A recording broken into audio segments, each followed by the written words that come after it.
Prime Hagoromo as Ten-Tails Jinchuriki is probably the most underrated character in the Naruto series. If you follow my Instagram, you know how much I rep Hagoromo, and I figure since Hagoromo was basically the strongest and most hacked Naruto character before the Boruto series, I should put him up in a versus match against the villains from Dragon Ball Z. To be honest, I think a lot of people are going to be surprised with how this one turns out, so stay to the end to hear everything. So I'm going to start off with Hagoromo scaling.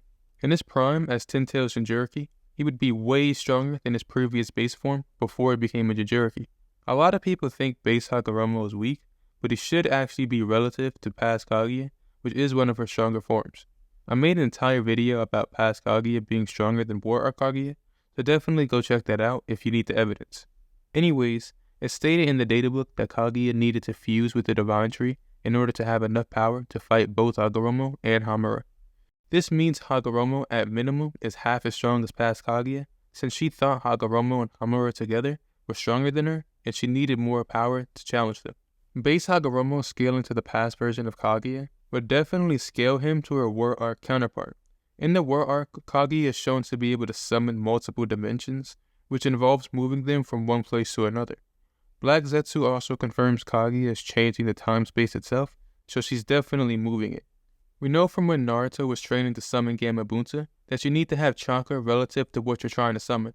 If you put in too little chakra, you can only summon smaller things, but when you put in more chakra, you can summon bigger things. So Kaguya has to be putting in a large amount of chakra to be able to summon these dimensions, and this likely means she scales to them. Kaguya scaling to dimensions is consistent with another statement in the databook that says Kaguya has control over her dimensions, and it's actually possible Kaguya created the dimensions themselves. So narratively, it's in her power to be able to move and control dimensions. On the low end, you can say these dimensions just have a planet and star in them, since that's what we see, so Kaguya having complete control over them and possibly creating them should at minimum put her at those multiplanetary to star levels of power. With the more high-end interpretation, you can take this statement from Obito that implies Kaguya's dimensions are extraordinarily large, and say since he travels to and from the main universe with no problem, that Kaguya's dimensions must be larger than the main universe, which would explain why Obito was having such a tough time. With this interpretation, Kaguya would be between multi-galaxy and universal. This is War Arc Kaguya, by the way, and base Hagoromo with Hamura made a stronger version of Kaguya fused with the Divine Tree to get more power to fight them. So base Hagoromo with a lower end interpretation of Kaguya's power is around multiplanetary, but with a higher end interpretation of Kaguya's power, he easily reaches multi-galaxy to possibly universal. To make the quote-unquote higher-end interpretation more consistent, in the Road to Ninja movie, Obito with the combined chakra of seven-tailed beast created an entire parallel universe. This is confirmed to be a universe in the trailer for the movie. This movie should be canon to the manga, since Kishimoto did an official one-shot prequel that connects directly to the movie. One-shots are definitely treated as manga canon, and we see that with how Minato's one-shot is treated. So since the movie connects to the one-shot and the one-shot connects to the manga, the feat would be canon to the manga. Obito having the power to create a parallel universe with the chakra of seven-tailed beast relates to Kaguya's narrative because it proves that she should easily have the chakra required to move and create universes, since only the chakra of seven-tailed beast was required to create one, and she would have the chakra of nine-tailed beast. This is also a good feat for base Hagoromo, since he fought against the Ten-Tails, and the Ten-Tails would scale to this universe creation feat. After Hagoromo defeats the Ten-Tails, he seals it within himself and later becomes known as the Sage of Six Paths. This is Hagoromo's prime, and it should be obvious why. Since the Ten-Tails that's sealed within him is literally Kaguya herself, he would have gained all of her power on top of his own. So whichever interpretation you had for base Hagoromo would just be combined with however you interpret Kaguya's feats. Moving on to speed, this is definitely a controversial topic, but I would say once you're at Suzuki level, you're definitely in the massively faster than light range. To put the Naruto versus speed in perspective, way back during Naruto's first mission, he's able to completely surpass Haku's Ice Mirror Kekkei Genkai with just a drop of Kurama's chakra. A lot of people will say Haku was holding back or whatever, which is partially true, but the databook does confirm Naruto scales to the ability outside of Haku holding back. And during the actual scene, it seemed like Haku got serious and was seriously trying to move. So I definitely think Naruto at that moment surpassed Haku. Haku's ice mirrors are stated to reflect at the speed of light, So that would mean a drop of Kurama's chakra can make someone faster than light. So obviously, the full power of the Nine Tails would make someone like way faster than light. Then you have to think, the Nine Tails is just a fragment of the Ten Tails, which means if you had the power of the Ten Tails, you would be amped exponentially higher compared to if you just had the Nine Tails. And Hagoromo is the Ten Tails Jinchuriki, and even before that, he scaled to Kage. So Prime Ten Tails Jinchuriki Hagoromo, lore-wise, is definitely much faster than light, but there's a higher-end interpretation for him, depending on how you compare him to other Otsutsuki. If you believe Hagoromo scales to base Kawaki, then he could have infinite speed, since Kawaki was capable of moving in a dimension with frozen time, and that can be argued as an infinite speed feat. Before someone tries to say Kawaki would be immune because it's his dimension, that's not likely since Kaguya wasn't immune to her own gravity dimension. So it's more likely Kawaki has to physically bypass time being frozen in order to move and perceive things. Hagoromo could scale to this depending on how you think Kaguya scales to Ashiki. You could try to argue that Ashiki might have been lying a little bit about Kaguya catching him off guard, and maybe she just beat him one-on-one. It isn't Ashiki's character to try to downplay what happens to him, and this is shown when Ashiki tries to confront Koji with a calm demeanor, but Koji is able to call out his ragged breathing and expose him for putting up a front. It's possible Ashiki was just putting up a front to Amato and said Kaguya caught him off guard, and the excuse he gives us is kinda questionable too. It's implied that Otsutsuki have some sort of aura or wavelength or whatever that allows them to sense each other, and if this is true, then the excuse Ashiki gave him about being caught off guard would honestly just be him trying to put up a front since he should have been able to sense Kaguya. If Kaguya does scale to Ashiki, then she would obviously scale to base Kawaki, and Prime Hagoromo would catch the scaling too since he's the Ten Tails Jinchuriki. So with a fair interpretation of his speed, he's a lot faster than Kid Naruto with a droplet of Kurama's power, so he's most likely massively faster than light, but he could have infinite speed depending on if he scales to Kawaki. Now the last thing to go over for Hagoromo is his hacks and abilities. For one, Hagoromo actually has two forms of immortality. It's stated by Sasuke that since he has the Rinnegan now, he has the options of immortality and reincarnation. This is somewhat a mysterious statement, and we really don't know how the Rinnegan immortality works, but since Hagoromo gave him the Rinnegan and has the Rinnegan himself, he likely has the same form of immortality too. The next form of immortality he has comes from being the Ten Tails Jinchuriki. It's stated that the Biju can come back from death, even when their physical bodies or souls are destroyed. When someone becomes a Ten Tails Jinchuriki, their body seems to change on a biological level, and they basically become a humanoid Ten Tails. We see after this change occurs, they get access to all of the power of the Ten Tails, which includes the immortality they have of being able to come back from death. This is why you need to seal the Ten Tails Jinchuriki away, or try to drag the tailed beast out of them, since if you kill them, they'll just come back. So Prime Ten Tails Jinchuriki Hagoromo can come back from most deaths and has some unknown Rinnegan immortality. In addition to his immortality, it's believed he mastered all types of jutsu and all of the chakra natures.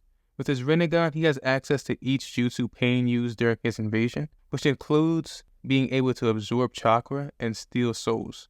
He also has the creation of all things jutsu, which is Hagoromo using his master of yin and yang release to create form and life. Izanagi is said to be the practical application of creation of all things, so it's possible Hagoromo can rewrite his death, just like Izanagi users can, through using creation of all things, which would just make him a lot harder to kill.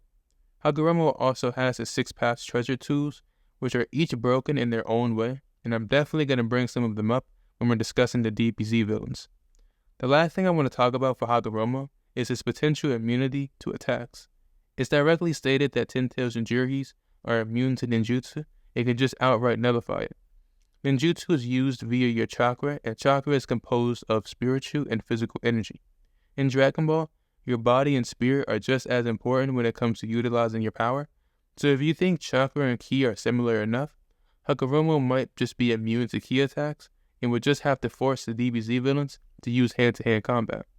Switching over to the Dragon Ball Z villains finally, we're going to start off with the Saiyans, and I'm not going to do Raditz first, I'll just throw him in with Vegeta and Nappa.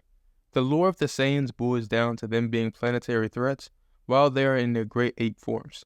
It's stated in El Manga Legendario that a power level of 10,000 makes you planetary, and this lines up with Vegeta being the first character we see threatening to destroy the entire Earth with one attack, since his power level is over 10,000. Since the average Saiyan has a power level of over 1,000, it makes sense narratively that they become planetary after transforming into a great ape, since a great ape multiplies your power by 10 times. So Raditz and Nappa would have to transform to reach planetary and multiplanetary, while Vegeta in base is planetary, and when he transforms, he would be over 10 times planetary, which is impressive. A higher-end interpretation of the Saiyan's power comes from a statement from El Manga Legendario that says Master Roshi has enough power to power a star. So if you think Master Roshi is star level and the Saiyans scale off that, then the higher-end interpretation of the Saiyan's power could reach into the higher tiers of star level. Moving on to their speed, honestly, speed scaling in Dragon Ball is kinda weird since most of the feats people bring up are heavily interpretation based. An example is Tien using his solar flare and Goku grabbing glasses and putting them on.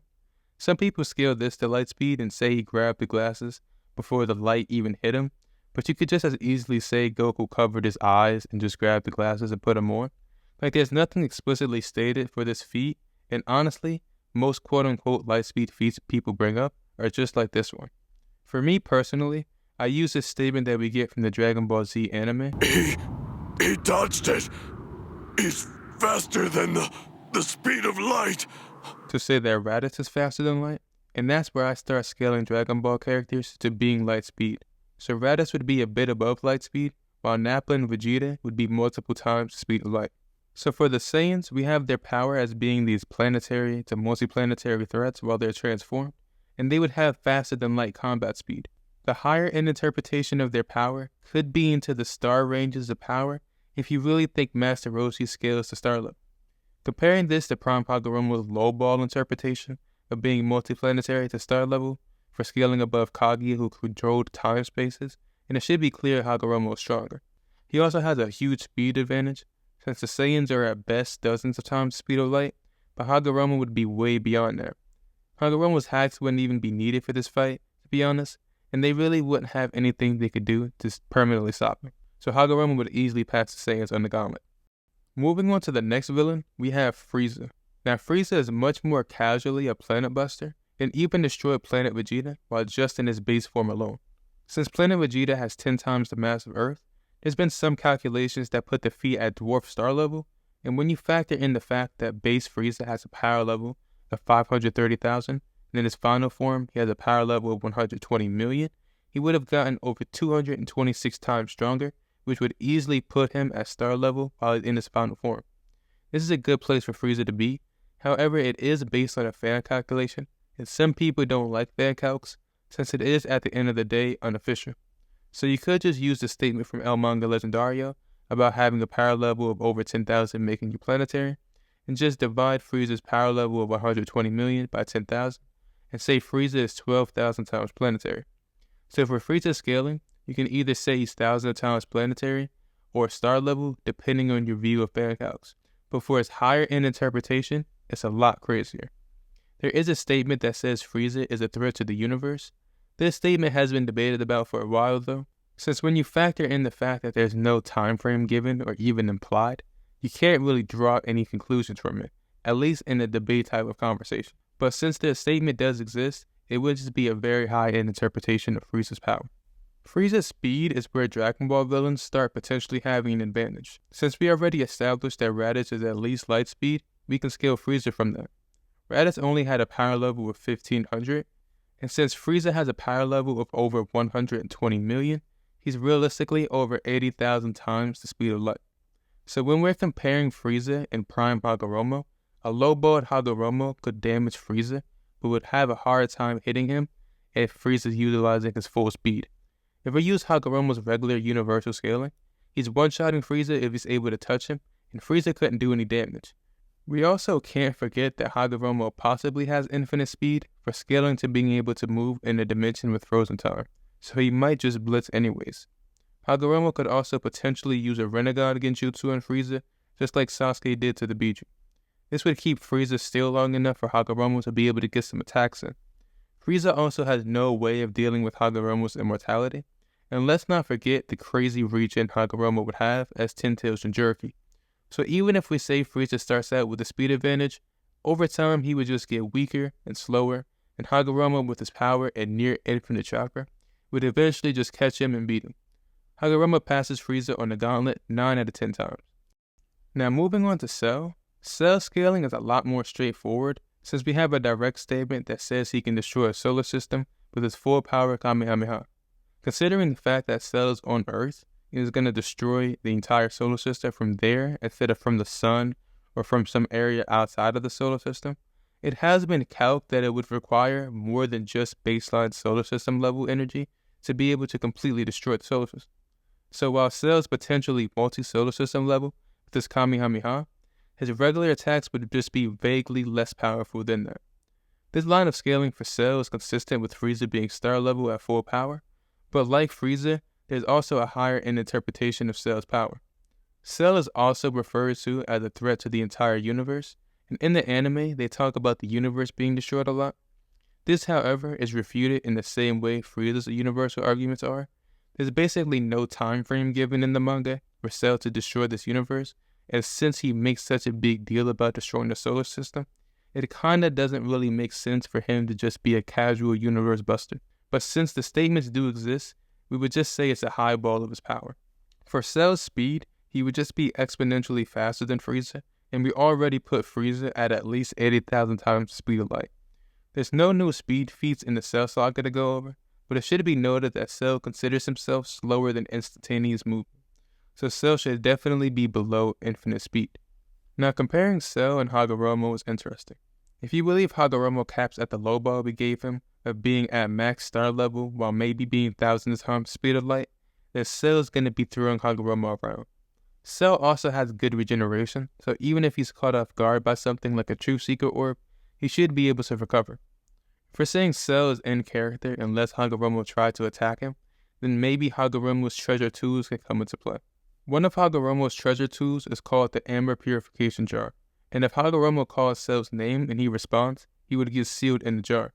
And in both Dragon Ball and Naruto, we've seen stronger enemies get sealed away like this.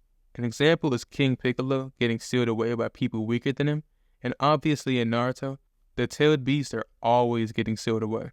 So the only way lowballed Hagoromo could win is if he's able to seal Cell away while Cell is off guard. Otherwise, Cell would just keep killing him and Hagoromo would just keep either regenerating or just coming back. And since Cell is an artificial life form, he might possibly have like a limitless lifespan and could just fight Hagoromo forever. So lowballed Hagoromo is getting stopped here, but I obviously don't lowball. Hagoromo's power when you're not lowballing should still be above Cell's average power. So the only issue Hagoromo potentially has to deal with is Cell's speed.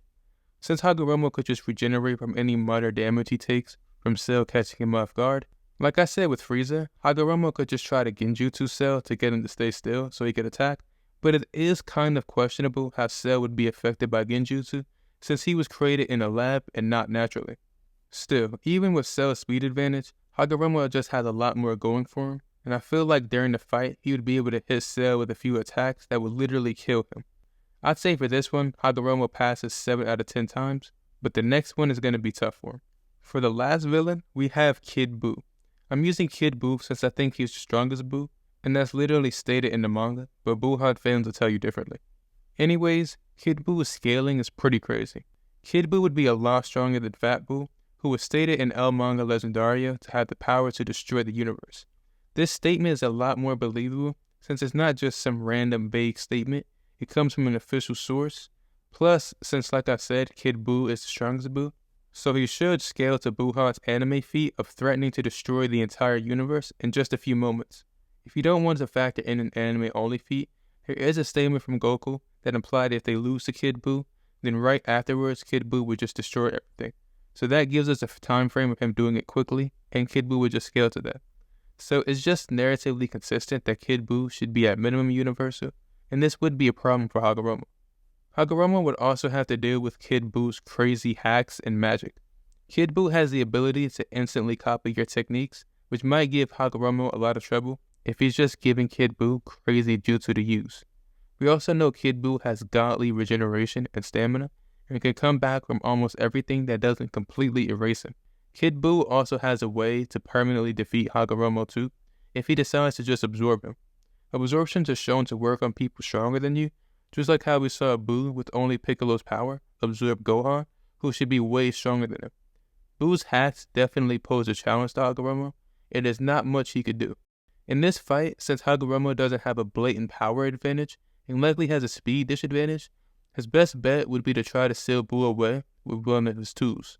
Most of Hagoromo's offensive abilities are at risk of getting copied, and unless you give Hagoromo the extreme benefit of the doubt and say he has like infinite speed and would just blitz Buu and rip out his soul, there's nothing else you could really give him besides that.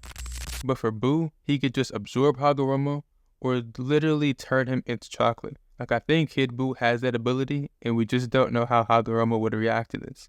So Prime Hagoromo most likely stops at Kidbu, unless you're really being generous to him. So with that being said, that's the end of the video. This is definitely my longest video to date, and I hope you guys might have learned something new about Dragon Ball or Naruto. If you enjoyed the video, make sure to like it and subscribe to see more. Thanks for watching.